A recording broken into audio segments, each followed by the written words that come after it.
warahmatullahi wabarakatuh. Perkenalkan, nama saya Ismi Nur Fojah dari Akuntansi AD 2018 NIM 1802020034. Di sini saya akan menjelaskan tentang konsep-konsep income. Poin yang pertama itu konsep laba dalam semantik.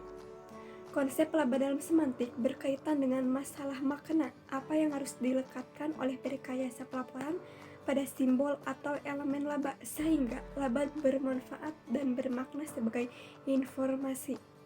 Salah satu bentuk penjabaran makna laba secara sintetik adalah mendefinisikan laba sebagai selisih pengukuran dan perbandingan antara pendapatan dan biaya. Bila laba didefinisikan sebagai pendapatan dikurangi biaya, masalahnya adalah kapan laba timbul sehingga harus diukur dan diakui. Terdapat dua kriteria atau pendekatan dalam pengukuran laba, yaitu pendekatan transaksi dan pendapatan kegiatan.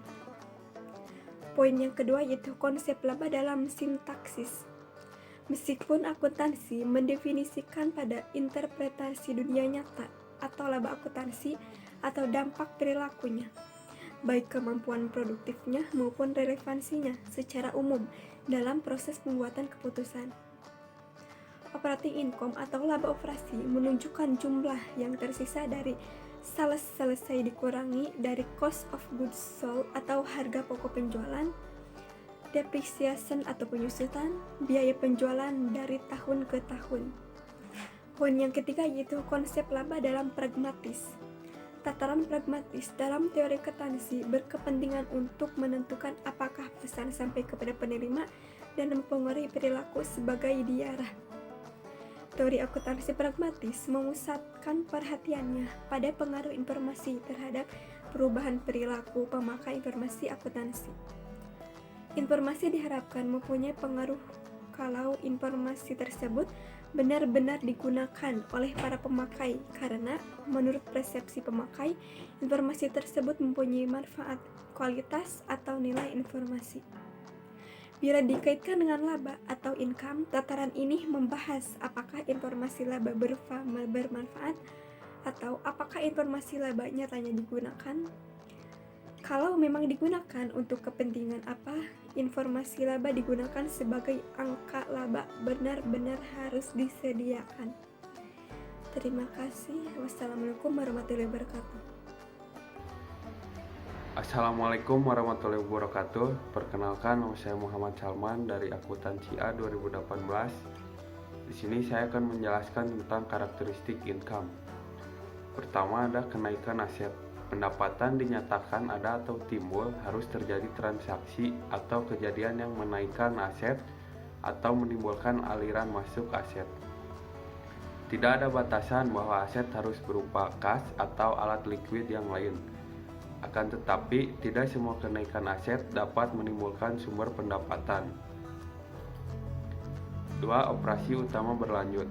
Kenaikan aset harus berasal dari aktivitas operasi dan bukan kegiatan investasi atau pendanaan. Aktivitas operasi ini diwujudkan dalam bentuk memproduksi atau mengirim berbagai barang kepada pelanggan atau melaksanakan berbagai jasa. 3. Penurunan kewajiban. Pendapatan tidak hanya didefinisikan dari sudut kenaikan aset, tapi juga penurunan atau pelunasan kewajiban. Hal ini terjadi bila suatu entitas telah mengalami kenaikan aset sebelumnya, misal menerima pembayaran di muka dari pelanggan. 4. Suatu entitas. Pendapatan didefinisikan sebagai kenaikan aset, bukannya kenaikan ekuitas bersih. Meskipun kenaikan aset tersebut akhirnya berpengaruh terhadap kenaikan ekuitas bersih. Yang kelima, produk perusahaan. Pendapatan adalah produk perusahaan. Produk yang dihasilkan oleh aktivitas usaha itulah yang merupakan pendapatan.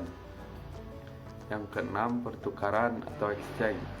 Pendapatan akhirnya harus dinyatakan dalam satuan moneter untuk dicatat dalam sistem pembukuan. Satuan moneter yang paling objektif adalah jika jumlah rupiah tersebut adalah hasil transaksi atau pertukaran antara pihak independen. Yang ketujuh, berbagai bentuk dana. Pendapatan adalah konsep yang bersifat generik dan mencakup semua pos dengan berbagai bentuk dan nama apapun. Sebagai contoh, pendapatan untuk perusahaan dagang disebut dengan penjualan. Untuk perusahaan jasa, pendapatan menunjukkan kegiatan atau jenis jasa yang diberikan, misalnya pendapatan sewa, pendapatan jasa angkutan, dan pendapatan bunga.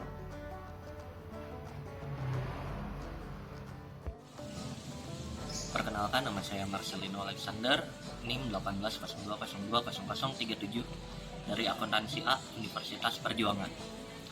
Saya akan membahas tentang pengakuan income. Pengakuan income merupakan pencatatan jumlah uang secara resmi ke dalam metode pembukuan, sehingga jumlah tersebut terrefleksi dalam statement keuangan. Nah, income juga wajib dipisahkan dari pengertian pengakuan income, dan pengakuan income tidak boleh menyimpang dari landasan konseptual. Oleh sebab itu, secara konseptual, income hanya diakui jika memenuhi mutu keterukuran dan keterandalan. Mutu tersebut harus dioperasionalkan dalam wujud kriteria pengakuan income. Prinsip pengakuan income juga memastikan income dapat diakui pada saat direalisasikan atau direalisasi dan dihasilkan. Nah, income juga bisa direalisasikan jika barang dan jasa ditukar dengan kas atau piutang, dan aktiva yang diterima dalam pertukaran langsung dikonversi menjadi kas atau klaim atas kas dengan jumlah yang bisa dikenal. Income juga didapat jika proses pengerjaan laba sudah selesai. Nah, ada 4 transaksi pendapatan atau income yang sudah diakui dalam prinsip ini. Yang pertama, pendapatan dari penjualan produk diakui pada tanggal penjualan. Yang kedua, pendapatan dari pemberian jasa diakui saat jasa sudah diberi dan bisa ditagih. Dan yang ketiga, pendapatan dari membolehkan pihak lain untuk menerapkan aktiva perusahaan seperti bunga, sewa, dan royalti. Diakui layak dengan berlalunya waktu saat aktiva itu diterapkan. Dan yang keempat, pendapatan dari penjualan aktiva kecuali produk diakui pada tanggal penjualan. Untuk materi selanjutnya akan dilanjutkan oleh teman saya, Nita. Assalamualaikum warahmatullahi wabarakatuh. Perkenalkan, nama saya Nita Lisdiana, NIM 016, kelas Akuntansi A 2018 Universitas Perjuangan. Di sini saya akan menjelaskan materi tentang pengukuran revenue. Pendapatan diukur dengan nilai wajar imbalan yang diterima atau dapat diterima. Sebagai contoh, ketika perusahaan menjual sesuatu produk kepada konsumen, maka revenue pada perusahaan tersebut adalah harga produk yang disepakati oleh kedua belah pihak, yaitu antara penjual dan pembeli. Jika telah diketahui bahwa harga produk yang ditawarkan sebesar 10 juta, jika pembeli setuju membayar rumah tersebut dengan harga 10 juta, maka revenue yang diakui oleh perusahaan adalah sebesar 10 juta. Dari ilustrasi pada transaksi tersebut dapat diketahui bahwa pada dasarnya revenue diukur dalam satuan nilai tukar atau sejumlah uang atas produk dan jasa dalam suatu transaksi yang bebas. Nilai tukar tersebut menunjukkan jumlah kas atau setara kas atau nilai diskonto tunai dari uang yang diperoleh atau akan diperoleh atas transaksi penjualan barang dan atau jasa. Hai, perkenalkan nama saya Monica Adrine Laurencia. Saya dari Prodi Akuntansi, kelas Akuntansi A 2018. Di sini saya akan menjelaskan tentang penyajian income. Nah, penyajian income ini disajikan dalam laporan laba rugi dan pendapatan komprehensif lainnya.